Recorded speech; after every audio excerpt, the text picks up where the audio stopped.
कहानी नीरू की है। पंजाब की नीरू की शादी दिल्ली के राहुल से होती है। दिल्ली कितना बड़ा शहर है ना, लेकिन आप लोगों का घर तो बहुत छोटा है।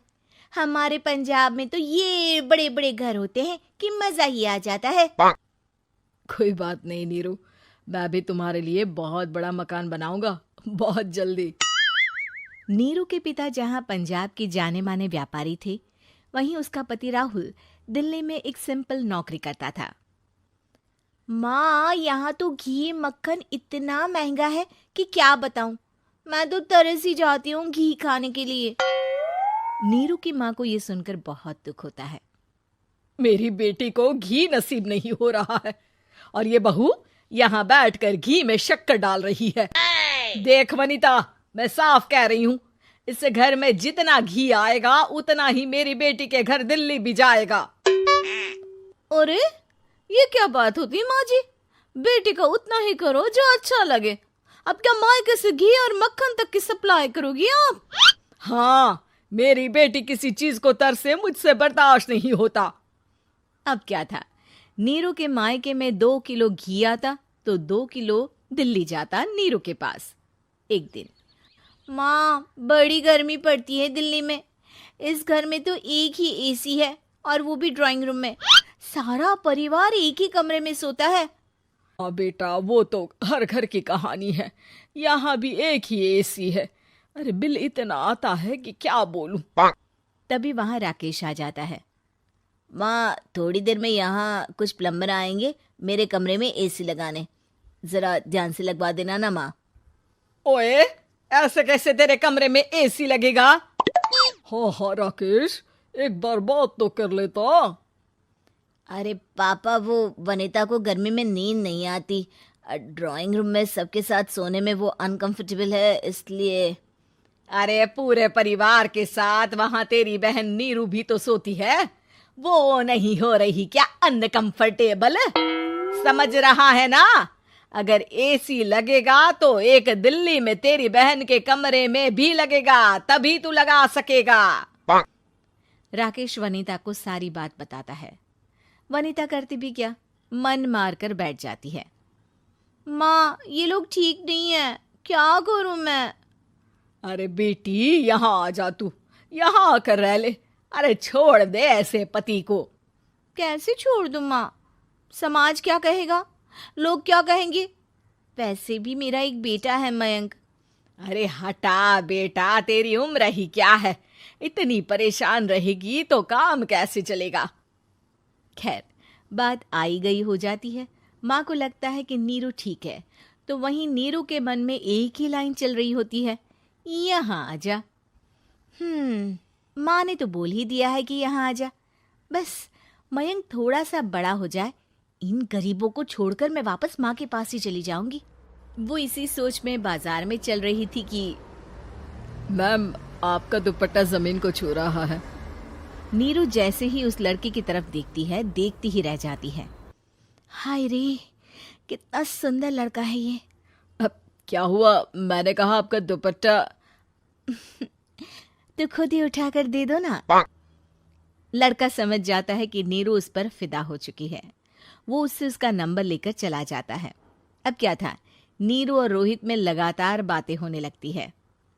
मैं हरियाणा का रहने वाला हूँ, यहाँ एक बड़ी कंपनी का मैनेजर हूँ। अच्छा, और कितने बच्चे हैं तुम्हारे? बच्चे? अरे मेरी तो शादी भी नहीं हुई है। तुम बताओ, शादी करोगी? नीरू शर्मा जाती है। अब लेकिन मैं तो पहले से ही शादीशुदा हूँ। मुझे फर्क नहीं पड़ता, बस तुम शादी कर लो, भाग चलते हैं। बहुत पैसे वाला हूँ मैं, हमेशा खुश रखूंगा तुम्हें। नीरू रोहित से मिलकर सारा प्लान बना लेती है और फिर एक दिन घर से भाग जाती है। दोनों शादी कर लेते हैं। शादी के बाद, क्या बात है नीरू, तुम्हें परेशान सा देखता हूँ, सब ठीक तो है ना? हाँ हाँ, सब ठीक है।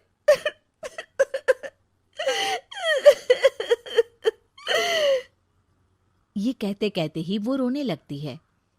अरे क्या हो गया, रो क्यों रही हो? मैंने तुमसे एक बात छुपाई है। और वही बात अब मुझे परेशान कर रही है। रोहित, मेरा एक बेटा भी है, उसका नाम मयंक है। क्या बात कर रही हो? ये तुमने मुझे पहले क्यों नहीं बताया? देखो नीरू, मेरी माँ को मैंने ये नहीं बताया है कि तुम शादीशुदा हो। बच्चा मैं मैनेज नहीं कर पाऊंगा। नीरू को समझ में नहीं आता कि वो क्या करे। तुम उस बच्चे को अपनी माँ को क्यों नहीं दे देती? नीरू चुपके से माँ को फोन करती है। माँ, क्या मयंक को तुम रख सकती हो? बेटा, मैं राकेश के साथ बात करती हूँ। आखिर घर का बेटा वही है, जो वो बोलेगा। वैसे भी बेटा, तूने जो किया है ना, उसके बाद से पूरा घर तेरी बुराई कर रहा है। मैं भी अब किसी से तेरे लिए लड़ नहीं सकती। राकेश बेटा, नीरू ने तो जो किया बहुत ही बुरा किया, लेकिन मैं सोच रही थी कि क्यों ना मयंक को हम यहाँ ले आए। तभी वनीता बोल पड़ती है।